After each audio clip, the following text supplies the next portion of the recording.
Hello again, everyone. My name is Geraldine O'Reilly and I work at Clio as our UK Regional Marketing Manager. And I'm delighted to be bringing you today's session, which is the fourth installment in the How to Grow a Law Firm series. So this series will run for the remainder of 2022, and in it we are featuring firms that are growing and scaling their legal businesses in unique ways. So for each session, we not only feature a unique firm, but we'll also hone in on a specific theme so that others can learn from these firms and watch them back and think about their approach to growth as well. So in today's session, Finding Your Firm's Most Profitable Niche, we will discuss how to uncover a niche area of law that is in need of legal services, and then market and become the go-to firm for that niche.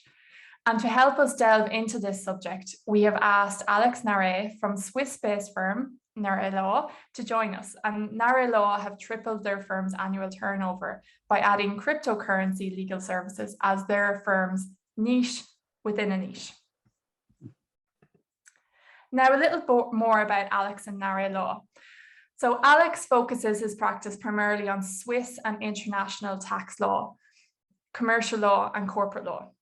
Alex advises and assists local and international companies, as well as individuals, for all tax matters, including tax matters related to cryptocurrencies and e-commerce related topics.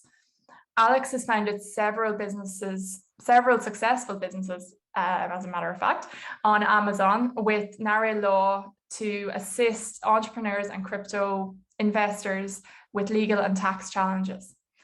Alex is also a blockchain enthusiast and the founder of Bitcoin Academy Sarl, one of the first companies to specialize in blockchain and crypto assets training in Switzerland. So thank you so much for joining us, Alex. I appreciate you taking the time out to do it. Could you let us know a little bit more about Naray Law, about your firm and why it is you set up? Yes, of course. So thank you for having me. I created my law firm in 2017, so almost 6 years ago.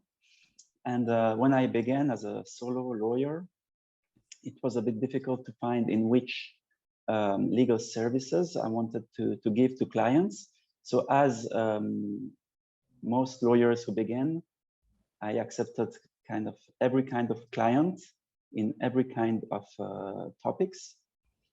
And since 2 years, I changed a little that. So this is what I'm going to explain later on. But when I began, it was like a typical lawyer. I had offices with another lawyer who was older than me. And yeah, so it nothing special about the beginning, I guess. I am specialized in tax law. So when I worked for different law firms in Geneva who were doing mostly tax law. And this was a topic I wanted to be focused on, but it's kind of difficult to bring clients from this topic because we have a lot of competition with, of course, tax lawyers, with sometimes accountants or like big four firms. And yeah, so I had to find a way to find clients that I can assist in more specific topics. And this is how I created Naray Law. So the process was quite long. It wasn't just one day from another. So I don't know if you want me to explain that right now or maybe a bit later. Yeah, no, that would be great. If you could actually, take a step back, take us back to when you were setting up and what it was like back then. Yeah, so what happened is when I began, there was, Switzerland is quite famous for bank secrecy. So a lot of people still think that Switzerland is the place to be to hide money. It's absolutely not the case right now. And there was a big change of law. It's when Switzerland signed the CRS, the Common Reporting Standard. Basically, it's an international agreement. If you're a Swiss resident and have a bank account abroad, the foreign country has to send the information to the tax authorities. And there were a lot of people who did not declare their foreign bank accounts to the Swiss tax authorities or foreign real estate. So this is how I begin my first niche product. is by saying, okay, I can help these people to legalize their situation, to make a voluntary disclosure about the tax, the thing they did not declare. And I had a chance because there was like a deadline before the new law got into force. And people had this pressure. Oh my God, I have to declare the bank accounts. I have to declare the real estate I have abroad. And I was working with accountants who sent me my first clients. So I would say this was the first niche that worked quite well for me. And this was a period that was like at the general panic. Everyone wanted to get their tax situation right. And they came to me. So I began to help them with drafting the voluntary disclosure to make sure how they will get taxed in the right way. And of course, to make sure that they will not have any fine, because this is a procedure when you can declare one time everything that you did not declare without having a penalty. And then I also did criminal law. So there is this, I think there is this everywhere in the world when someone gets arrested and they need defense. They call a lawyer. Of course, they call like a phone number where there are like lawyers who are available 24 hours on 24. So this is something we have in Switzerland. So you have to subscribe. And then on specific days, you have to be available. If someone gets arrested, you have to assist him at the police or in front of the prosecutor.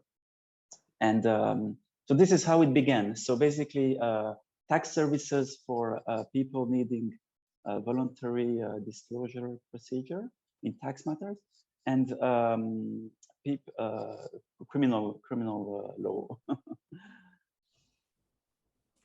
Great. And in going back to that time, what did your firm look like? Was it just yourself, or how did the firm set up?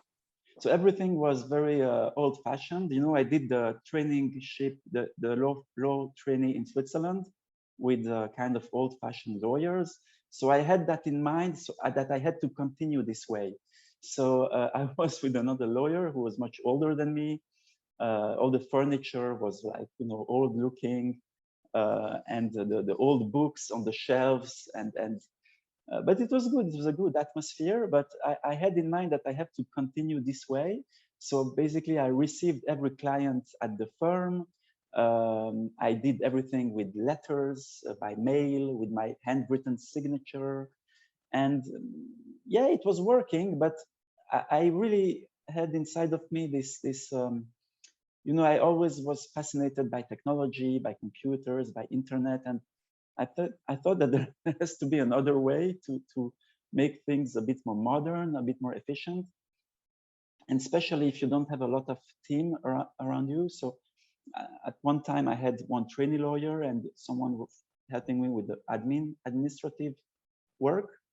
But one way I was overwhelmed, but mainly because of the different kind of files and topics I had to manage, because I was also having clients with work,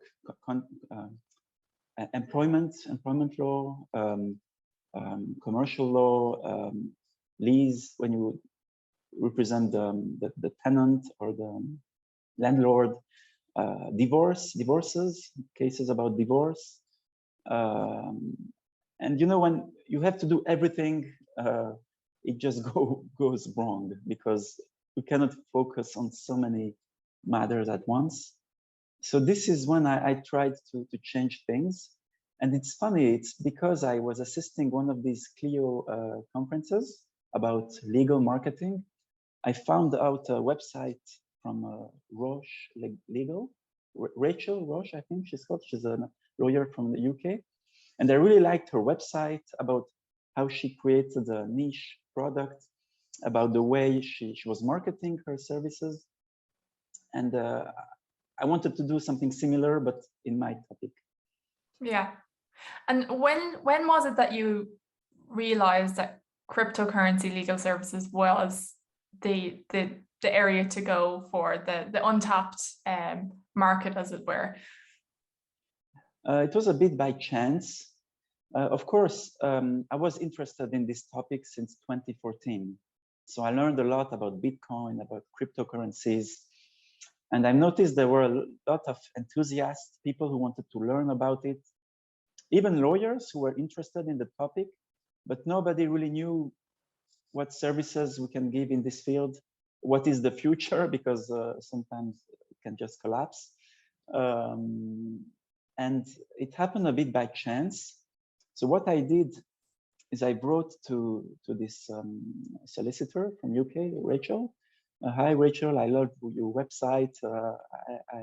I see what you did on the Clio conference. Can you please give me some tips or give me a web developer who can help me to create a new website?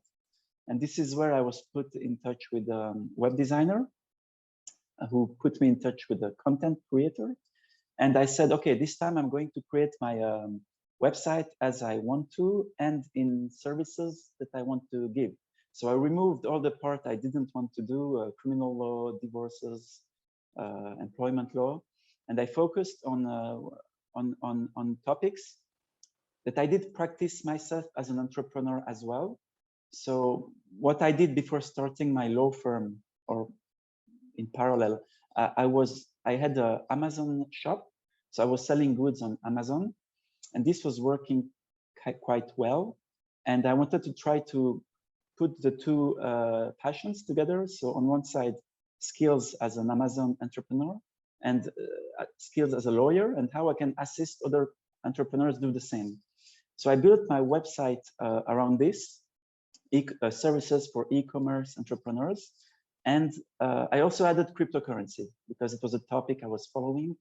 So basically my website was like e-commerce services, cryptocurrency services, and I created a lot of content. I created like 60 pages of content or 70 about information, about experience we had and what problems we solved.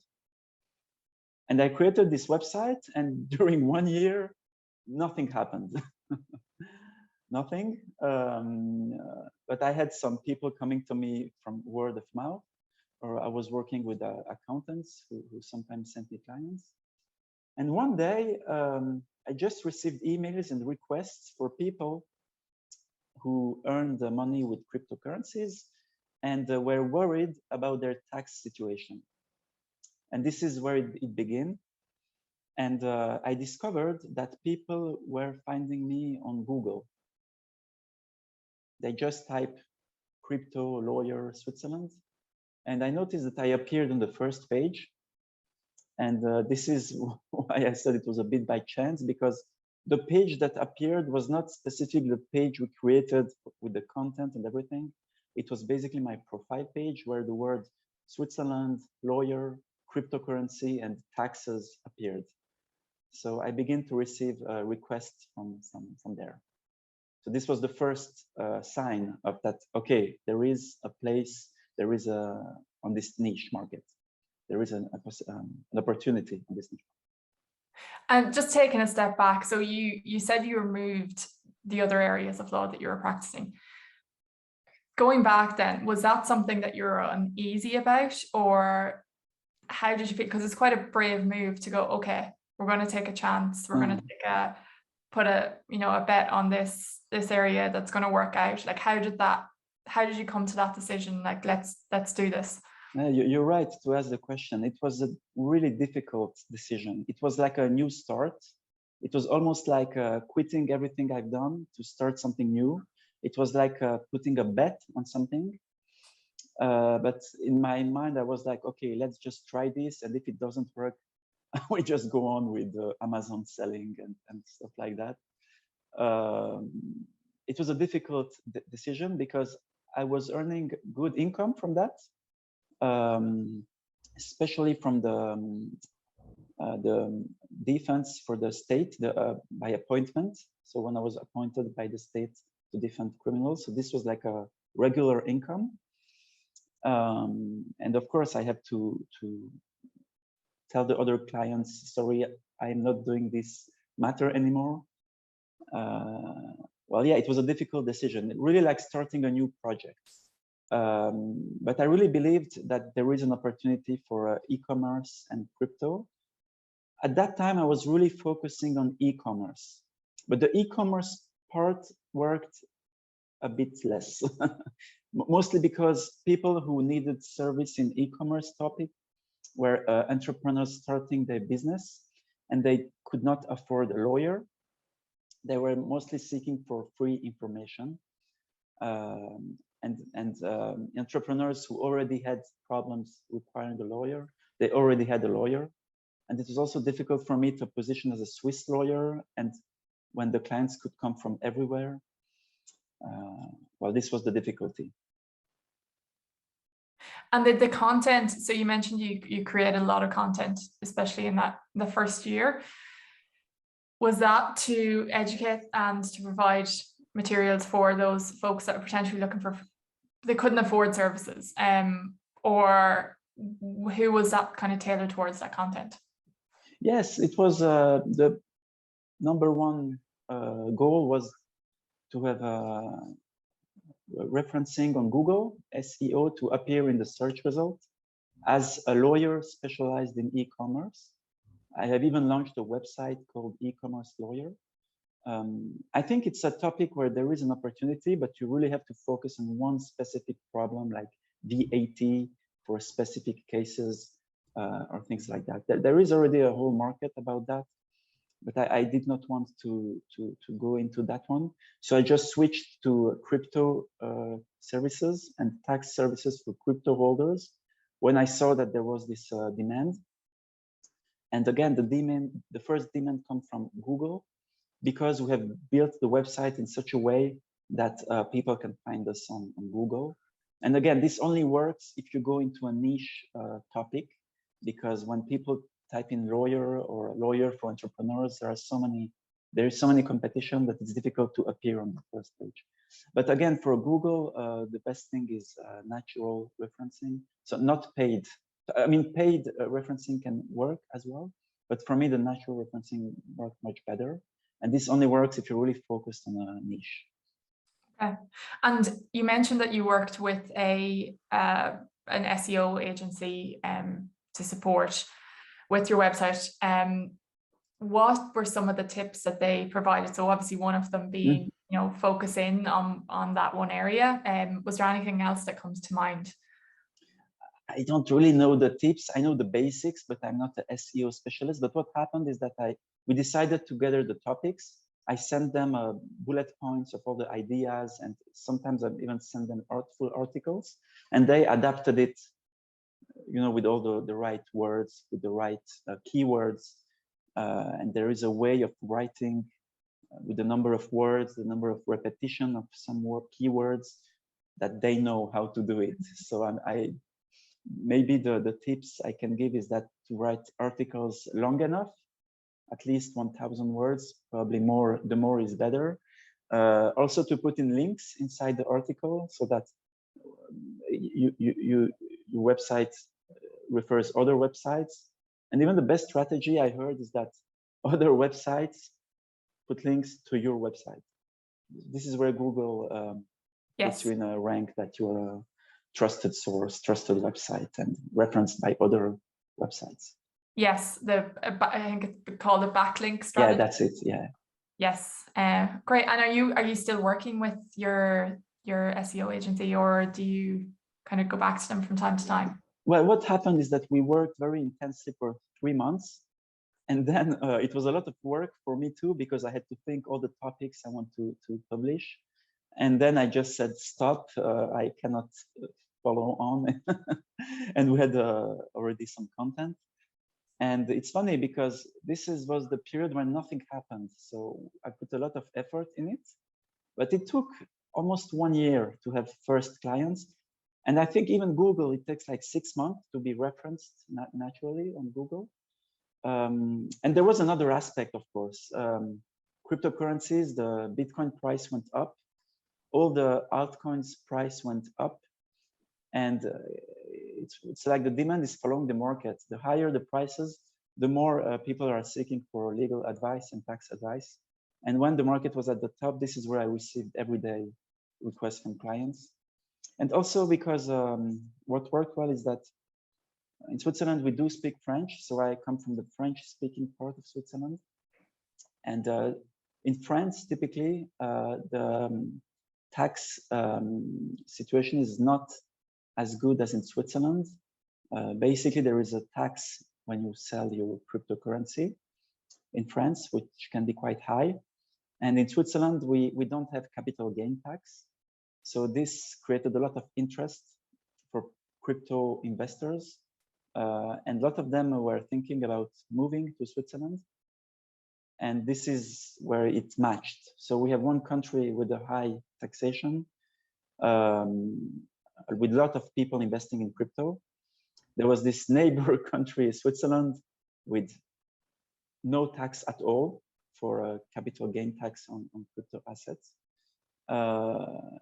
So yeah, I began to write articles about that. I began to be more present on social media, typically on LinkedIn, and people began to send me requests about that.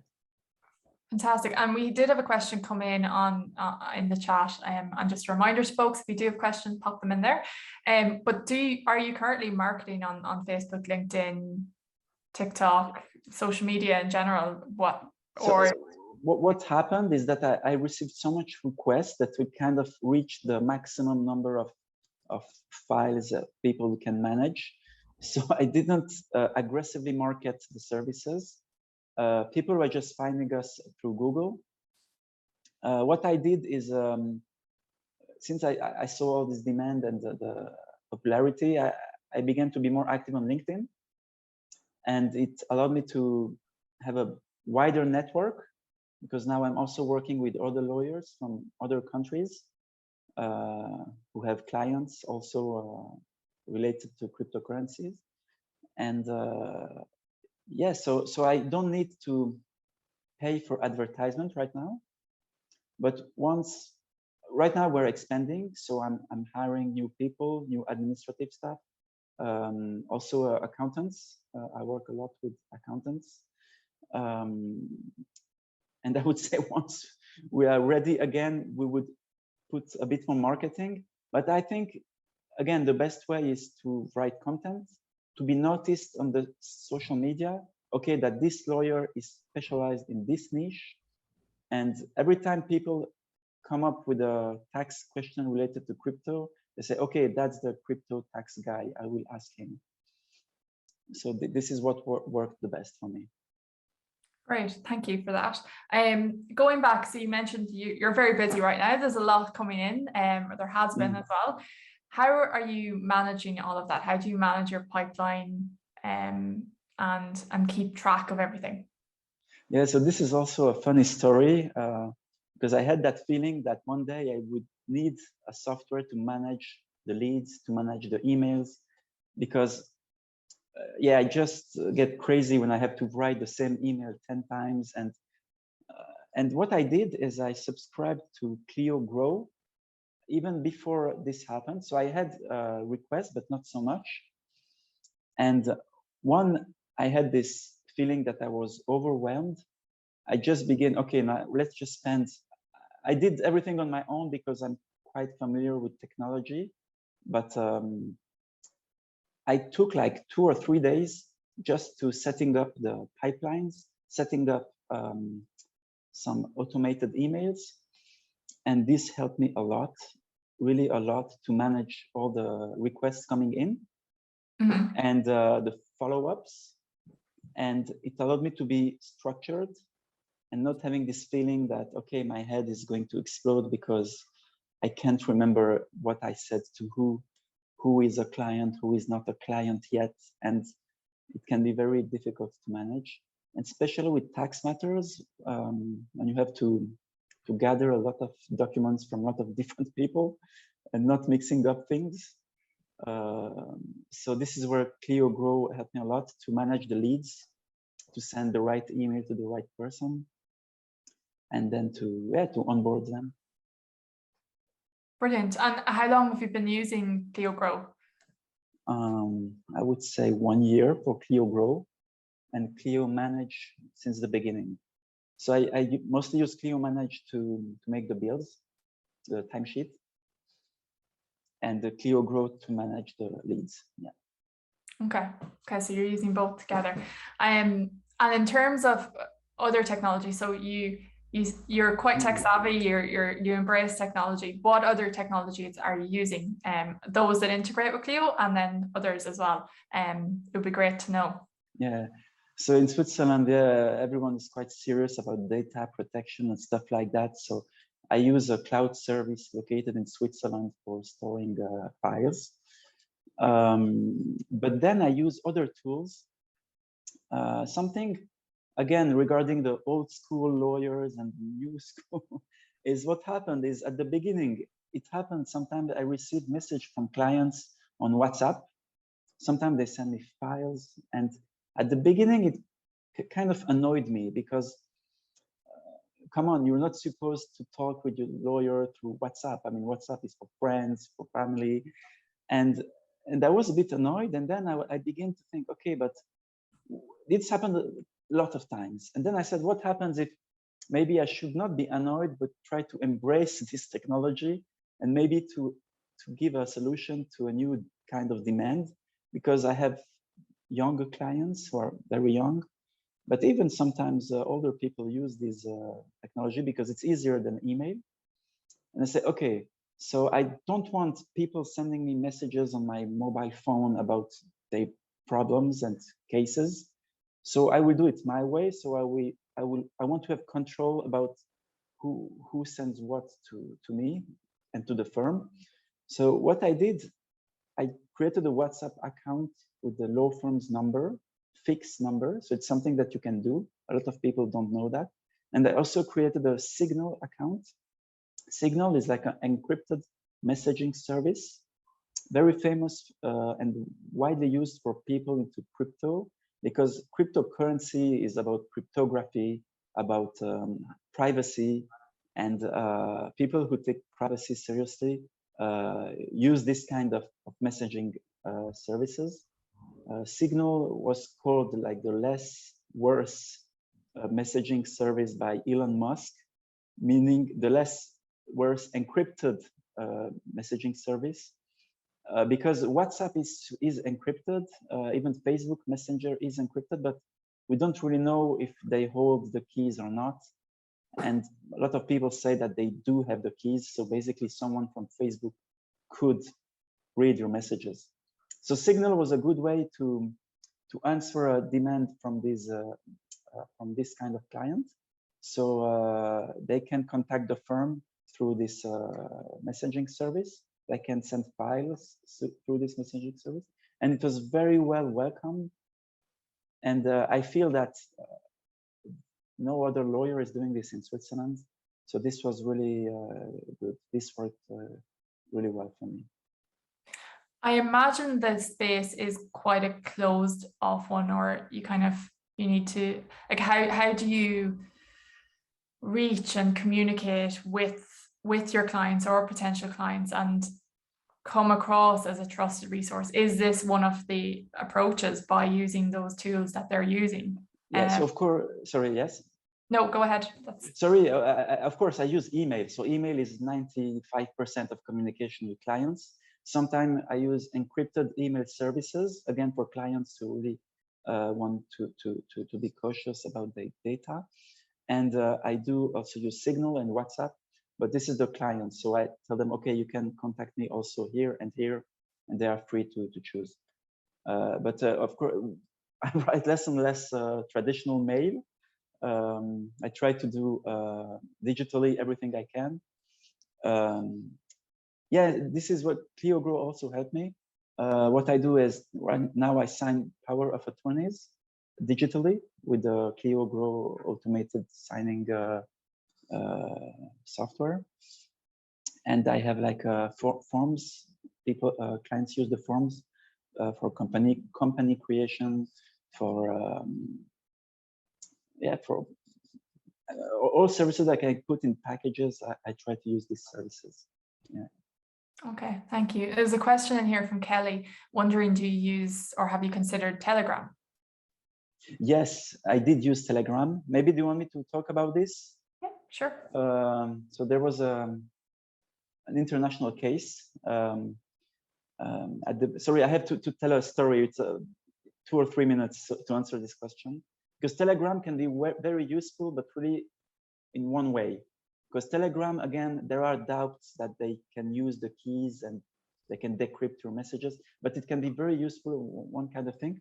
So what happened one day is all people in cryptocurrency, when they want to get information from crypto projects, they use Twitter and the YouTube. And at one time when the crypto market was booming, all the scammers went to YouTube and Twitter. And YouTube and Twitter became like scam nest. You could not watch one video about cryptocurrency without being advised by YouTube a scam. So YouTube was literally promoting scams. And it was really a video where, and they tell you, okay, send your crypto here and you will receive a bonus. But when you send your crypto, it's stolen, it's finished. You cannot recover it. And I am very close to the crypto community. And I even have close friends who got affected by these kind of scams. And what I discovered that there was no way of getting back your money. I mean, when you lose money from MasterCard, Visa, you just call your bank. Okay, there's a customer service. You say, okay, I was dumb, I lost money, please do something. And then they pay you. Most of cases, those banks pay you something. But with crypto, once it's lost, it's lost. Why? Because you become your own banker. So if you send money with Bitcoin, Ethereum, it's finished. You cannot get it back. And I felt a bit sad for all these people. And what can we do then to help them? So I created a victim group, crypto scam victim group on Telegram. And I put on forums that, okay, we're a law firm based in Switzerland. If you were a victim of this scam, click here. And at one point, I got hundreds of people clicking on the link. But the most difficult part was that my message not to be considered myself as a scam, because people who got scammed once are so reluctant to everything. And nowadays, anyone can post anything. So anyone can pretend to be a lawyer, anyone can pretend to be law firm. So I tried to put all the references, the website, we are registered at this Geneva bar. And what happened, I created this group on Telegram, that lots of people joined. And I put draft emails in the group, okay, because the scammers were using the image of celebrities. They were using Elon Musk, Bill Gates, Steve Wozniak, Robert Kiyosaki. So all the people close to crypto who already told something about crypto. So all the people get caught because they thought that the person speaking, the celebrity, was promoting this giveaway. So in this group, I put some draft emails to send to the celebrities, and people began to send emails. Okay, I got scammed. The scammer was using your image. We are in contact with a Swiss lawyer. Maybe can you help us to do something? And what happened is some celebrities did answer.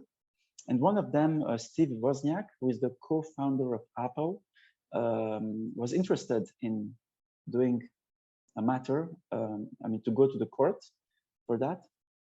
And he put us in touch with a US attorney, law firm quite famous for suing big tech companies. And I established the contact, and I was like the middleman, gathering all the evidence from the victims and sending them to the law firm. And it was not a class action, but very similar. So we were like, at the end, 20 people suing YouTube and Google about the crypto scams on YouTube. And this was a good way of using Telegram. So create a community, gather people with the same interests together in one group. It's really great for that. And Telegram I think is better than WhatsApp for that, because you can have bigger groups. It's supposed to be a better encrypted than WhatsApp. But again, if you want better encryption for private messaging, it's better to use Signal. I don't know if this answers the question regarding Telegram.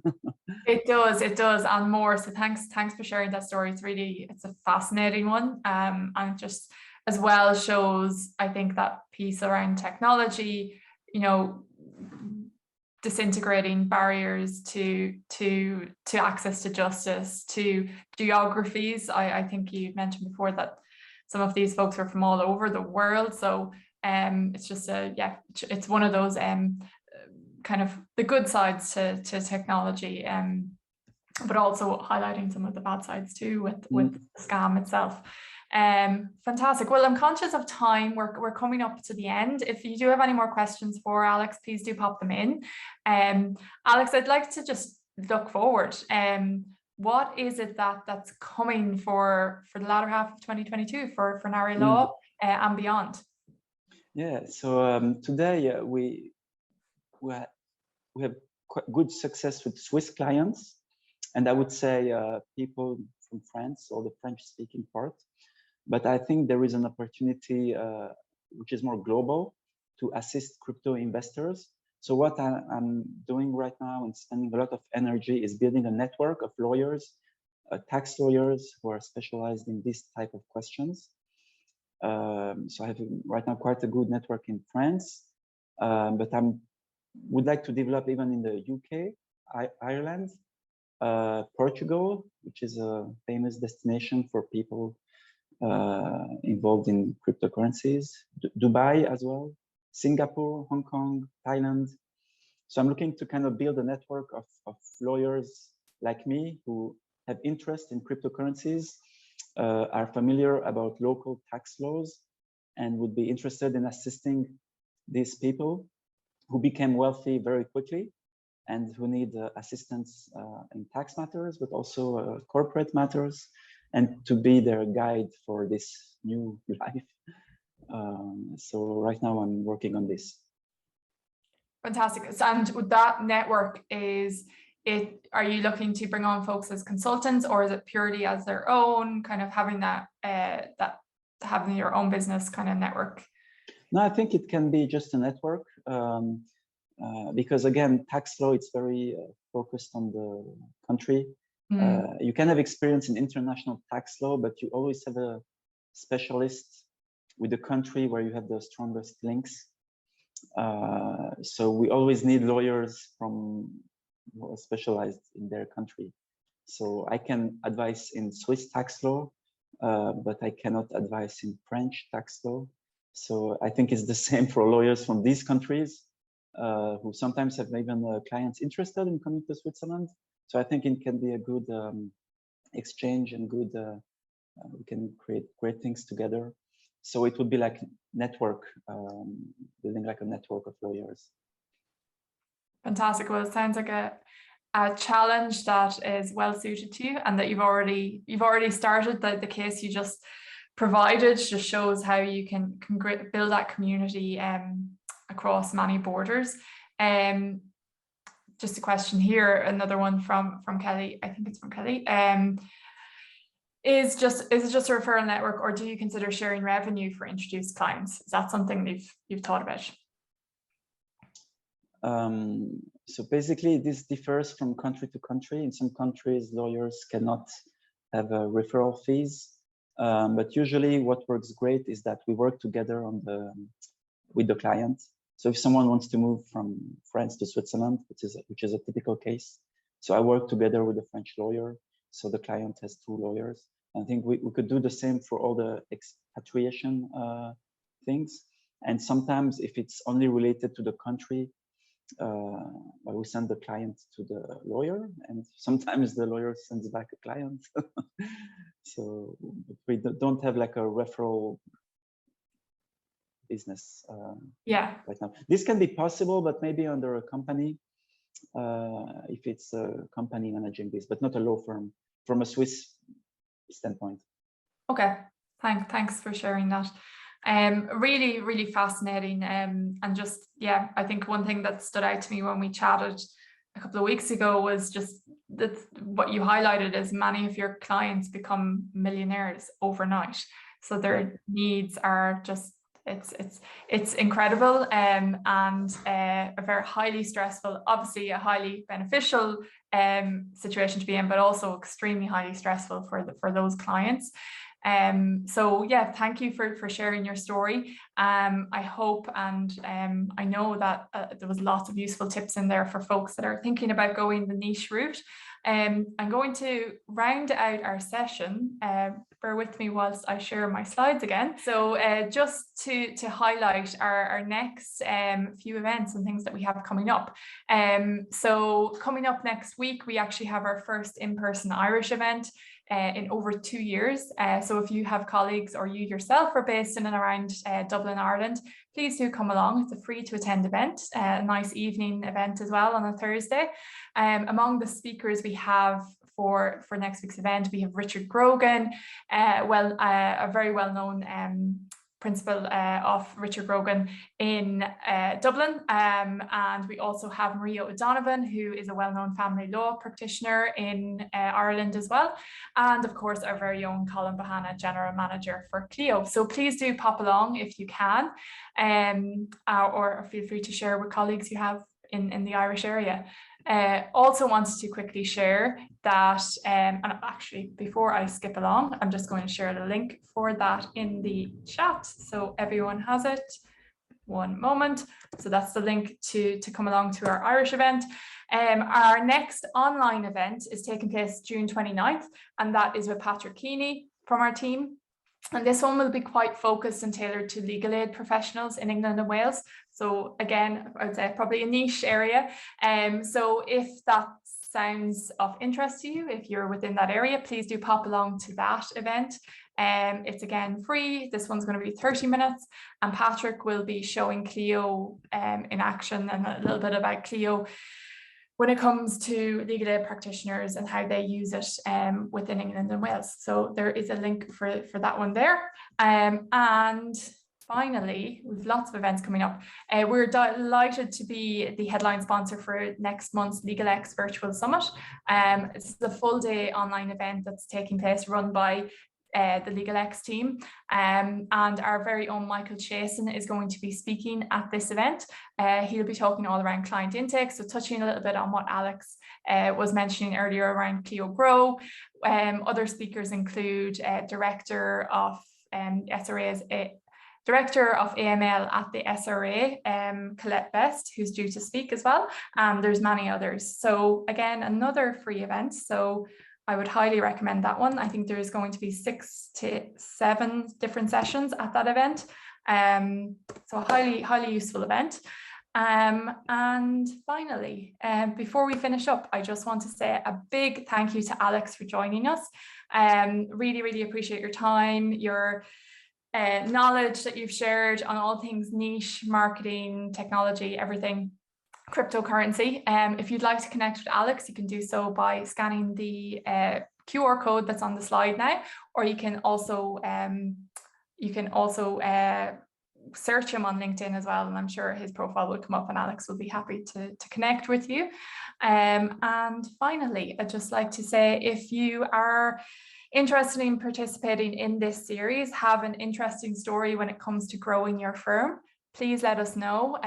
We'd be delighted to potentially feature you on an upcoming episode in the series. All I'd ask is that you just send an email to me with some bullet points as to what your story is, and we can have a chat about featuring you.